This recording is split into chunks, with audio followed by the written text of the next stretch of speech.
চলতি মৌসুমে সর্বোচ্চ বৃষ্টিপাতের দিনে পানিতে ভাসছে বন্দরনগরী চট্টগ্রাম। টানা ভারী বর্ষণে মহানগর জুড়ে তৈরি হয়েছে জলাবদ্ধতা। গত ২৪ ঘন্টায় চট্টগ্রামে ৩৩০ মিলিমিটার বৃষ্টিপাত রেকর্ড করেছে আবহাওয়া অফিস। বিভিন্ন এলাকা পানিতে তলিয়ে যাওয়ায় দুর্ভোগে পড়েছে হাজারো মানুষ। তবে সিটি মেয়রের দাবি, খাল খননের চলমান প্রকল্প কাজ শেষ হলে আগামীতে জলজটের ভোগান্তি থাকবে না। চট্টগ্রাম থেকে আরও জানাচ্ছেন রাজীব পড়ুয়া। সোমবার রাত থেকে শুরু হওয়া বৃষ্টিতে মঙ্গলবার সকালে চট্টগ্রাম নগরীর চকবাজার, কাতালগঞ্জ, আগ্রাবাদ, হালিশহর, পাঁচলাই সহ বিভিন্ন এলাকায় তৈরি হয় জলাবদ্ধতা। পানির নিচে চলে যায় নগরীর বিভিন্ন সড়ক। এতে সবচেয়ে বেশি দুর্ভোগে পড়েন কর্মজীবী মানুষ, শিক্ষার্থী ও অফিসগামীরা। যান চলাচল ব্যাহত হওয়ার পাশাপাশি বিভিন্ন সড়কে তৈরি হয় যানজট। নালার কাজটা যদি আরো আগে শেষ করে ফেলতো তাহলে পানি টুটতো না। এখন বাসা বাড়ি দোকানপাট সব শেষ, ডুবে। 500 সেখান থেকে ডবল ভাড়া নিচ্ছে, গাড়ি ভাড়া সব দুঃখ দিয়ে খাওয়া যাচ্ছে না, সব কিছু। পানির জন্য কোথায় যেতে পারছে না, আমাদের খুব কষ্ট হচ্ছে। বাড়ি বেরোতে পারতেছে না, কোনো ওষুধ ধরনের কিনতে পারতেছে না। পানি এক হাঁটু থেকে এক কোমর হয়ে যায়, পরে চলাচল করতে অনেক অসুবিধা হয়। কোথাও কোনো গাড়ি নাই এবং আমরা আরও বেশি জলবদ্ধতার কারণে সমস্যার সম্মুখীন হচ্ছি। চট্টগ্রাম সিটি কর্পোরেশনের মেয়র জানান, খালের উন্নয়ন কাজ চলমান থাকায় কিছু এলাকায় পানি জমেছে। প্রকল্পগুলো শেষ হলে পরিস্থিতির উন্নতি হবে। সামনের বর্ষায় নগরীতে জলাবদ্ধতা হবে না। ইনশাআল্লাহ আগামী এই যে বর্ষার পরে 3 থেকে 4 মাস তাদের সময় লাগবে রিটেনিং ওয়াল দিয়ে খালটাকে তারা গভীর করে কাজটা শেষ করতে। এটা কাজ শেষ হয়ে গেলে আমি আপনাদের 100% কথা দিচ্ছি, এই আগামী মৌসুমে এখানে পানি থাকবে না ইনশাআল্লাহ। তবে নগরবাসীর অভিযোগ, নগরের জন্য মাস্টার প্ল্যান না করলে সমস্যার সমাধান হবে না। জলাবদ্ধতা নিরসনের অতীতের মতো আশ্বাস নয়, চান দৃশ্যমান সমাধান। 50 বছর মেয়াদি অন্তত একটি মাস্টার প্ল্যান করুক। এই মাস্টার প্ল্যানের অধীনে সমস্ত স্টেক হোল্ডারদের সাথে বসে চট্টগ্রাম নগরীকে জলাবদ্ধতা মুক্ত করার জন্য কাজ করুক। সুস্থ অবস্থায় তো মেডিকেলও নিতে পারে না, যে গাড়ি ঘোড়া চলতে পারে না, কথা বলছেন না। সম্মানিত এলাকাবাসী, এদিকে ঝুঁকিপূর্ণ পাহাড়ে বসবাসকারীদের নিরাপদ আশ্রয়ে সরিয়ে নিতে মাইকিং শুরু করেছে সিটি কর্পোরেশন কর্তৃপক্ষ। আশ্রয় কেন্দ্রে নেওয়ার পাশাপাশি ব্যবস্থা করা হচ্ছে খাবারের। একই সঙ্গে চলছে খাল ও নালা দিয়ে দ্রুত পানি নামানোর কাজ। ধরনের খাদ্য সামগ্রী এবং শেল্টার স্টেশনে থাকার ব্যবস্থার জন্য কিছু দ্রব্যাদি আমরা অ্যারেঞ্জ করেছি। গত বছরও এটা করেছি, এবারও এটা মেয়র মহোদয় চালু রেখেছেন। এদিকে আবহাওয়া অধিদপ্তর জানিয়েছে, গত 24 ঘন্টায় চট্টগ্রামে 330 মিলিমিটার বৃষ্টিপাত রেকর্ড হয়েছে। মৌসুমি বায়ু সক্রিয় থাকায় এই অঞ্চলে আরও বৃষ্টি হবে।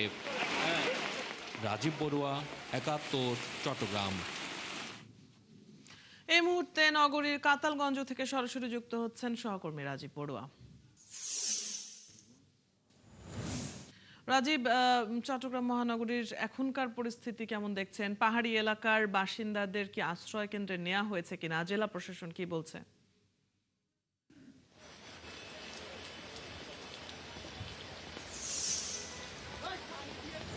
গত 24 ঘন্টায় এখানে প্রায় 330.8 মিলিমিটার বৃষ্টি হয়েছে। আবহাওয়া অফিস সেটাই বলছে, যে তারা বলছে যে গত 30 বছরে এরকম বৃষ্টিপাত আসলে হয়নি। তো আমরা দেখছি যে গতকাল থেকেই কিন্তু বৃষ্টি হচ্ছিল। তো আজকে বৃষ্টি যেহেতু বেড়ে গেছে, বিভিন্ন যে নিম্নাঞ্চলগুলো রয়েছে সেগুলো পানির নিচে তলিয়ে গেছে।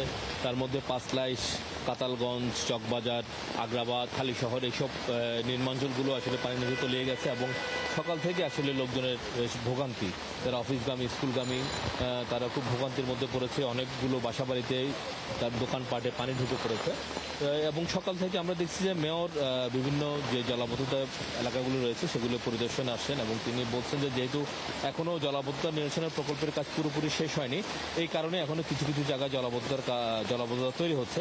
তো আগামীতে বিশেষ করে সামনের বছরে তিনি বলছেন যে আশা করা যায় যে সামনের বছরে তার জলাবদ্ধতা হবে না। তবে নগরবাসী বলছে আসলে এই ধরনের আশ্বাসের কথা তারা প্রতি বছরই আসলে যখন বর্ষা হয়, জলাবদ্ধতা হয়, তখন তারা শোনেন। তারা চান যে একটি দীর্ঘমেয়াদী একটা পরিকল্পনা এবং মাস্টার প্ল্যান নিয়ে যেন কাজ করে, এই বিষয়টি আসলে তারা বলছে। কারণ তাদের যে ভোগান্তি, সেই ভোগান্তি প্রতি বছর বর্ষা আসলে হচ্ছে। আর এর বাইরে আমরা দেখছি যে চট্টগ্রামে যেহেতু পাহাড় রয়েছে এবং সেই ভারী বর্ষণের কারণে পাহাড় ধসের একটা আশঙ্কা তৈরি হয়েছে। গতকালকে থেকে জেলা প্রশাসন এবং সিটি কর্পোরেশনের পক্ষ থেকে এইসব যেসব ঝুঁকিপূর্ণ এলাকাগুলো আছে পাহাড়ে, সেখানে মাইকিং করা হয়েছে এবং সেখানকার বাসিন্দাদের তারা দুটি শেল্টারে তারা নিয়ে এসছে এবং লালখান বাজার এবং আকবর শাহ এলাকায় তারা দুটি স্কুলে যারা ঝুঁকিপূর্ণ পাহাড়ে বসবাস করছেন তাদেরকে তারা নিয়ে এসেছেন এবং সিটি কর্পোরেশন বলছেন যে সেখানে শুকনো খাবারের ব্যবস্থা করা হয়েছে এবং তারা যেন এই ঝুঁকিপূর্ণ স্থানে যেন না যায় এই বৃষ্টিপাতের সময় সেই বিষয়টি খেয়াল রাখা হচ্ছে। এবং এর মধ্যে আমরা দেখেছি যে চট্টগ্রামের পতেঙ্গা এলাকায় একটি সড়ক পানিতে রাজীব, আপনার মাধ্যমে আমরা দেখতেও পাচ্ছিলাম এখনো পর্যন্ত ভারী বৃষ্টিপাত সেখানে হচ্ছে। ধন্যবাদ সবশেষ খবর নিয়ে যুক্ত হবার জন্য। দর্শক, চট্টগ্রামে বৃষ্টি এবং জলাবদ্ধতার খবর নিয়ে সহকর্মী রাজীব বড়ুয়া যুক্ত ছিলেন এতক্ষণ। এদিকে ভারী বৃষ্টিতে বান্দরবানে সড়ক যোগাযোগ ব্যাহত হচ্ছে। 15 ঘন্টা বিচ্ছিন্ন ছিল বিদ্যুৎ সংযোগ। এতে বিপর্যস্ত জনজীবন। পানিতে ডুবে মারা গেছে এক শিশু। আগামী 10 জুলাই পর্যন্ত সব পর্যটন কেন্দ্র বন্ধ ঘোষণা করেছে জেলা প্রশাসন। দুর্যোগপূর্ণ আবহাওয়ার কারণে নাফাখুম জলপ্রপাতে আটকা পড়েছেন 78 জন পর্যটক ও 9 জন গাইড। জহির রায়হানের পাঠানো তথ্য ও ছবিতে প্রতিবেদন। টানা ভারী বর্ষণে বান্দরবানের থানচিতে সাঙ্গু নদীর পানি বিপজ্জনকভাবে বেড়েছে। এতে উপজেলার সদর থেকে তিন্দু ও রেমাক্রি ইউনিয়নের নৌযোগাযোগ বিচ্ছিন্ন হয়ে পড়েছে। তখন ফজর আজান দিচ্ছে, তখন আমি যখন ঘুম থেকে উঠছি দেখতেছি পাহাড় ভেঙে পড়ে গেছে। আর একটু হলে আমার গায়ে পড়তো। বাসায় কেউ ছিল না, আমরা মহিলা 2 জন ছিলাম। পাহাড় ভাঙার কাটতে হয় মানে এরকম আর কি। আমাদের মানুষেরা যাবে কোথায়, যাওয়ার তো কোনো জায়গাই নাই। নাফাখুম জলপ্রপাতে 78 জন পর্যটক এবং 9 জন গাইড আটকা পড়েছেন বলে স্থানীয় সূত্রে জানা গেছে। নাকথুংছড়িতে স্রোতে ভেসে এক শিশুর মৃত্যু হয়েছে। বান্দরবান সদরে প্রায় 15 ঘন্টা বিদ্যুৎ সরবরাহ বন্ধ ছিল। অন্যদিকে লামা ও আলীকদমে পাহাড়ি ঢল ও মাতামুহুরী নদীর পানি বেড়ে নিম্নাঞ্চল প্লাবিত হয়েছে। আলীকদমের প্রধান সড়ক তলিয়ে সড়ক যোগাযোগ ব্যাহত হচ্ছে। আমরা এখানে অনেক আতঙ্ক আছি, রাত্রেও ঘুমাতে পারি না। আমরা ঝুঁকিপূর্ণ এখানে বসবাস করতেছি, একবার আহত হয়েছি, তারপরে তো এখানে আছি আমরা। সরকার আমাদের কোনো অনুদান দেয়নি। কতদিন বৃষ্টির কারণে আমার ওইখানে পাহাড় ভাঙি পড়ছে। জেলা প্রশাসক জানান 7 উপজেলায় আশ্রয় কেন্দ্র খোলা হয়েছে। ফায়ার সার্ভিস ও সিভিল ডিফেন্স স্থানীয়দের সহযোগিতায় বিভিন্ন সড়কে যান চলাচল স্বাভাবিক রাখতে কাজ করছে। আবহাওয়া দপ্তর বলেছে যে আরো বৃষ্টিপাতটা বেশি হতে পারে। যদি এটা ঘটতেই থাকে তাহলে হয়তো আমাদের আরো বড় সিদ্ধান্তের দিকে যেতে হবে বা আরো বড় রকমের ব্যবস্থা গ্রহণ করতে হবে। তবে প্রশাসন এবং সাথে যত সরকারি দপ্তর আছে, এমনকি সিভিল সার্ভিস, সিভিল সার্জন থেকে শুরু করে হসপিটাল বা মসজিদগুলোতেও প্রচার প্রচারণা করা হচ্ছে। সকল সরকারি দপ্তর অ্যাওয়ার আছে এবং সবাই আসলে আমরা সম্মিলিতভাবে কাজ করছি। জেলা আবহাওয়া অফিস জানিয়েছে গত 24 ঘন্টায় বান্দরবানে 135 মিলিমিটার বৃষ্টিপাত রেকর্ড করা হয়েছে। আগামী কয়েকদিন ভারী থেকে অতি ভারী বৃষ্টি হতে পারে। পিন্টু হাজং, 71। বঙ্গোপসাগরে সৃষ্ট নিম্নচাপটি আরও ঘনীভূত হয়ে স্থল নিম্নচাপে পরিণত হয়েছে। এর প্রভাবে উপকূলীয় এলাকায় এখনও থেমে থেমে বৃষ্টি হচ্ছে। সাগর উত্তাল থাকায় চট্টগ্রাম, কক্সবাজার, মোংলা ও পায়রা সমুদ্র বন্দরে 3 নম্বর স্থানীয় সতর্ক সংকেত বহাল রয়েছে। প্রশাসনের নির্দেশে উত্তর বঙ্গোপসাগরে মাছ ধরার সব নৌকা ও ট্রলার তীরবর্তী এলাকায় অবস্থান করছে। সহকর্মীদের তথ্য ও ছবিতে প্রতিবেদন। সাগরে নিম্নচাপের প্রভাবে টানা বৃষ্টিতে পার্বত্য জেলায় একের পর এক পাহাড় ধস হচ্ছে। সোমবার কক্সবাজারে পাহাড় ধসে 9 জনের প্রাণহানির পর মঙ্গলবার সকালে রাঙ্গামাটির বাঘাইছড়ির লাইলাঘনা এলাকায় পাহাড় ধসে পড়েছে। এতে মাটির নিচে চাপা পড়ে মারা গেছেন এক বৃদ্ধ। ঝুঁকিপূর্ণ স্থান চিহ্নিত করে এলাকাবাসীকে আশ্রয় কেন্দ্রে যেতে মাইকিং করছে জেলা প্রশাসন। পৌর এলাকায় 11টি সহ জেলায় 41টি আশ্রয় কেন্দ্র খোলা হয়েছে। জোয়ারের পানি বাড়ায় পটুয়াখালী, কলাপাড়ায়, কুয়াকাটা সৈকতের জাতীয় উদ্যান ও জালালপুর বেড়িবাঁধ হুমকিতে পড়েছে। শত শত মাছ ধরা ট্রলার মৎস্যবন্দর আলিপুর ও মহিরপুর সহ বিভিন্ন নদী তীরে আশ্রয় নিয়েছে। খেপুপাড়া আবহাওয়া অফিস বলছে 24 ঘন্টায় কলাপাড়ায় 49 মিলিমিটার বৃষ্টিপাত রেকর্ড করা হয়েছে। বাগেরহাটে 50 মিলিমিটার বৃষ্টিপাত রেকর্ড করেছে মংলা আবহাওয়া পর্যবেক্ষণ কেন্দ্র। আগামী 3 থেকে 4 দিন বৃষ্টিপাত অব্যাহত থাকতে পারে। গত 3 দিন ধরে এইভাবে বৃষ্টি চলতেছে, বাড়াবাড়তে তো মোটেও নেই। পেটের দায় বের হয়েছি। প্রচন্ড বৃষ্টিতে রাস্তাঘাটের খুব বেহাল অবস্থা, মানুষের দুর্ভোগ হচ্ছে, কষ্ট হচ্ছে যাতায়াতের জন্য। উপরের কাঁচা রাস্তা, মানুষ খুব কষ্টে আছে। স্কুলে পরীক্ষা চলতেছে, পরীক্ষা দিতে অনেক দেরি হয়ে গেছে। টানা বৃষ্টিতে ঝালকাঠিতে সুগন্ধা, বিষখালী সহ অন্যান্য নদ নদীর পানি বেড়েছে। জেলার নিম্নাঞ্চলে আউশ ধান সহ বিভিন্ন ধরনের সবজির ক্ষেতে পানি ঢুকেছে। এতে বিপাকে পড়েছেন শ্রমিক, দিনমজুর সহ নিম্ন আয়ের মানুষ। বরগুনায় 2 দিন ধরে থেমে থেমে মাঝারি ও ভারী বৃষ্টিপাত হওয়ায় পায়রা, বিষখালী ও বলেশ্বর নদীর পানি বেড়েছে।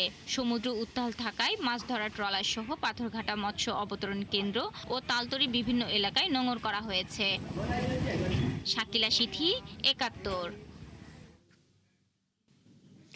জুলাই নিয়ে কটূক্তি অপ্রত্যাশিত, তবে ফৌজদারি অপরাধ নয়।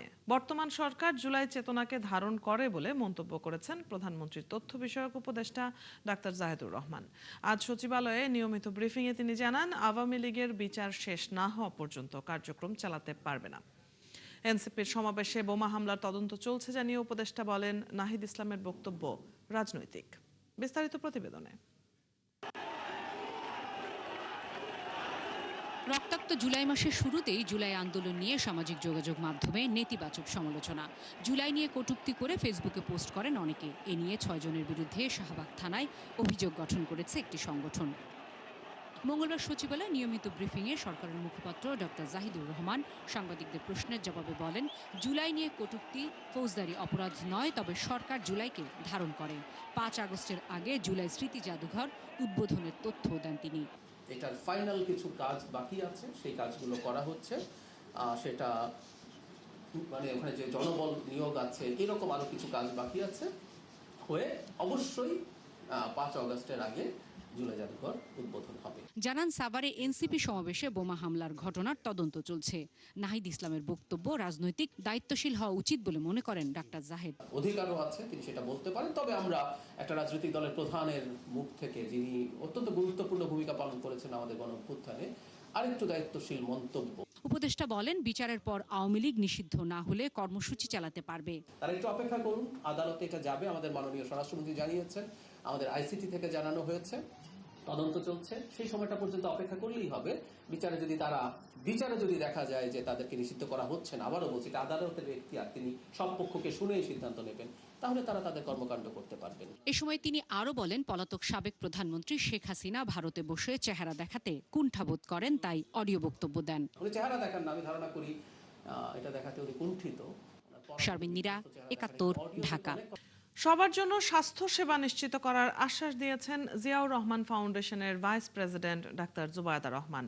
সকালে রাজধানীতে স্বাস্থ্য উদ্যোক্তা উন্নয়ন বিষয়ক উচ্চ পর্যায়ের পরামর্শ সভায় তিনি জানান, স্বাস্থ্য খাতের উদ্যোক্তাদের জন্য পরিবেশ তৈরি করছে সরকার। এ সময় স্বাস্থ্যমন্ত্রী বলেন, এবছরই গ্রাম পর্যায়ে প্রাথমিক স্বাস্থ্যসেবা পৌঁছে যাবে। মাহিলা ইসলামের প্রতিবেদন। বাংলাদেশ সরকারের সহযোগিতায় স্বাস্থ্য উদ্যোক্তা উন্নয়ন বিষয়ে উচ্চ পর্যায়ের পরামর্শ সভার আয়োজন করে BRAC James P Grant school of public health. অনুষ্ঠানে প্রধান অতিথি হিসেবে উপস্থিত ছিলেন জিয়াউর রহমান ফাউন্ডেশনের vice president doctor Zubaida Rahman. এ সময় স্বাস্থ্যমন্ত্রী বলেন, চলতি বছরে গ্রাম পর্যায়ে প্রাথমিক স্বাস্থ্যসেবা পৌঁছে দিতে কাজ করছে সরকার। আমাদের চিকিৎসা সেবা যথেষ্ট ভালো, আমরা গর্ববোধ করি। করোনার সময় আমরা অন্যান্য দেশের মতো সেবা দিতে না পারলেও ভালো সেবা দেওয়ার চেষ্টা করেছি। অর্থমন্ত্রী আমির খসরু মাহমুদ চৌধুরী বলেন, বাংলাদেশে দুঃখজনকভাবে মানুষের বড় অঙ্কের অর্থ চিকিৎসায় ব্যয় হচ্ছে, তাই অর্থনীতির সাথে স্বাস্থ্য খাতেও গণতন্ত্রায়ন চায় সরকার। আমরা চাই চিকিৎসা খাতে যে বিশাল খরচ তা অর্থনীতির সাথে খাপ খাওয়াতে, যাতে মানুষ চিকিৎসা করাতে গিয়ে হিমশিম না খায়। অনুষ্ঠানে প্রধান অতিথি জিয়াউর রহমান ফাউন্ডেশনের সহসভাপতি ডাক্তার জুবায়দা রহমান বলেন, বাংলাদেশে চিকিৎসা খরচে ৭২% রোগীকেই বহন করতে হয়। সেই কারণে অসুস্থতা ও দারিদ্রতার অন্যতম কারণ। স্বাস্থ্যসেবা মানুষের আসলে মৌলিক অধিকার। সবার জন্য চিকিৎসার সেবাটা নিশ্চিত করবে সরকার এবং সবার দোরগোড়ায় এটি পৌঁছেও দেওয়া হবে। মানুষ সম্মানের সাথেই স্বাস্থ্যসেবা গ্রহণ করতে পারবে। এই সময় আশ্বাস দিয়ে ডাক্তার জুবাইদা রহমান আরও বলেন, চিকিৎসার খরচ মেটাতে গিয়ে কেউ নিঃস্ব না হয় সেজন্য মানসম্মত সেবা সবার দোরগোড়ায় পৌঁছে দিতে কাজ করছে সরকার। স্বাস্থ্য খাতের সব উদ্যোক্তাদের জন্যই পরিবেশ তৈরি করা হবে। মাহিলা ইসলাম, ৭১, ঢাকা। পঞ্চদশ সংশোধনীর আপিল শুনানিতে পুরো সংশোধনী বাতিল চেয়েছেন আইনজীবী শরীফ ভূঁইয়া। সকালে শুনানি শেষে তিনি বলেন, অস্বচ্ছ প্রক্রিয়ায় পঞ্চদশ সংশোধনী প্রণয়ন করা হয়েছিল। এই সংশোধনীর মাধ্যমে সংবিধানের সাথে প্রতারণা করা হয়েছিল, তাই পুরো পঞ্চদশ সংশোধনী বাতিল হওয়া উচিত বলে মনে করেন তিনি। তবে শুনানিতে আইনজীবী শরীফ ভূঁইয়া ৯৬ ও ১০২ অনুচ্ছেদের সুরক্ষা চান। তার শুনানি শেষে আপিলের পক্ষভুক্ত অন্য আইনজীবীরা শুনানি করেন। এর আগে ২০২৫ সালের ডিসেম্বরে তৎকালীন প্রধান বিচারপতি সৈয়দ রেফাত আহমেদের নেতৃত্বাধীন আপিল বেঞ্চে টানা কয়েকদিন পঞ্চদশ সংশোধনী সংক্রান্ত শুনানি হয়। নির্বাচনের আগে অতীতের মতো পঞ্চদশ সংশোধনী নিয়ে কোনো প্রশ্নবিদ্ধ রায় দিতে চান না বলে শুনানি মুলতবি রাখেন সর্বোচ্চ আদালত। এখন আবার নতুন করে শুনানি শুরু।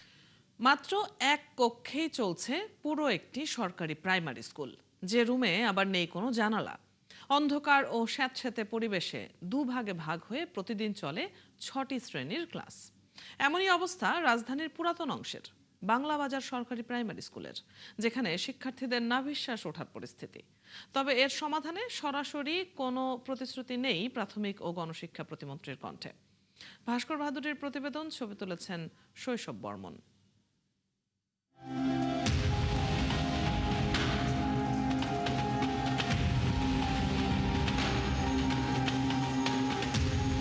দূর থেকে মনে হতে পারে গুদামঘর, কিন্তু কাছে গেলে বোঝা যাবে এটি একটি সরকারি প্রাথমিক বিদ্যালয়। কক্ষ একটি, যেখানে নেই কোনো জানালা। রাজধানীর সূত্রাপুরের ডালপট্টির বাংলা বাজার প্রাইমারি স্কুলের চিত্র এটি। তীব্র গরম থেকে স্বস্তি দিতে কোনো মতে ঝুলছে একটি ফ্যান। সেখানে নেই কোনো বাথরুমের ব্যবস্থা।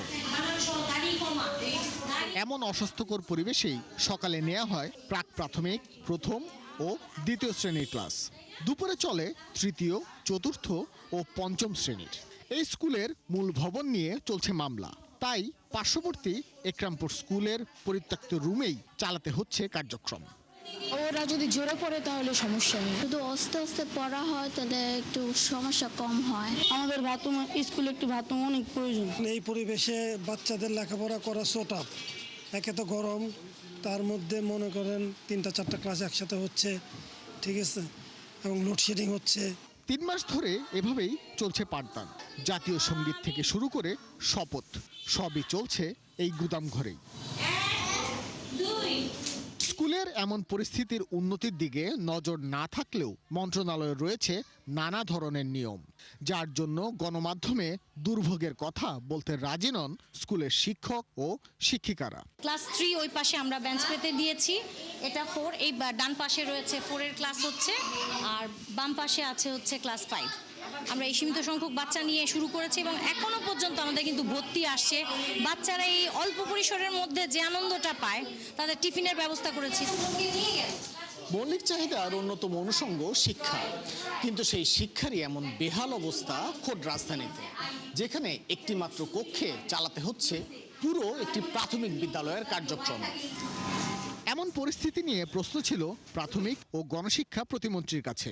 তিনি জানান, এমন স্কুলগুলোর পরিবেশের উন্নয়নে কাজ করছে সরকার, কিন্তু ঠিক কবে নাগাদ এই দুঃসহ পরিস্থিতির উন্নতি হবে সে বিষয়ে স্পষ্ট কোনো উত্তর ছিল না। ইনফ্রাস্ট্রাকচার, এই যে বিল্ডিং রিলেটেড যে প্রবলেমগুলো, এই যে ওয়াশ ব্লক আলাদা, এটা আলাদা, ক্লাসরুম নাই, ভেঙে পড়ছে, ইনফ্রাস্ট্রাকচার রিলেটেড আমরা অনেক ইনোভেটিভ প্ল্যানেও যাচ্ছি, যে খুব সহজে 2-3 মাসের ভেতরে আমরা 8টা-10টা ক্লাসরুমের টেম্পোরারি, মনে করেন টেম্পোরারি মানেও 15-20 বছর সেটা লাইফ স্প্যান হতে পারে, এরকম ইনফ্রাস্ট্রাকচার কীভাবে দেওয়া যায় সেগুলো নিয়ে আমরা কাজ করছি। আমলাতান্ত্রিক জটিলতার পাশাপাশি মামলার সমস্যার সমাধান করে হয়তো এই প্রাথমিক বিদ্যালয়ের উন্নতি হবে, কিন্তু ততদিনে স্কুলের শিক্ষার্থীর সংখ্যা ঠিক কতজনে গিয়ে ঠেকবে তা ভেবে আতঙ্কে রয়েছে স্কুল কর্তৃপক্ষ। ভাস্কর ভাদুরী, ৭১, ঢাকা। পটুয়াখালীর রাঙ্গাবালী উপজেলার মৌডুবি ইউনিয়ন ও পায়রা সমুদ্র বন্দর এলাকা থেকে প্রায় 60 কিলোমিটার দক্ষিণে বঙ্গোপসাগরে মাছ ধরার একটি ট্রলার ডুবে যায়। এ সময় 5 জনকে জীবিত উদ্ধার করা হলেও নিখোঁজ 6 জেলের খোঁজে সাগরে তল্লাশি চলছে। উদ্ধার হওয়া জেলে বায়োজিৎ জানান, গলাচিপা উপজেলার পানপট্টি ইউনিয়নের খরিদা গ্রামের ইমাদুল শিকদারের মালিকানাধীন ট্রলার নিয়ে শনিবার রাতে 11 জন জেলে সাগরে মাছ ধরতে যায়।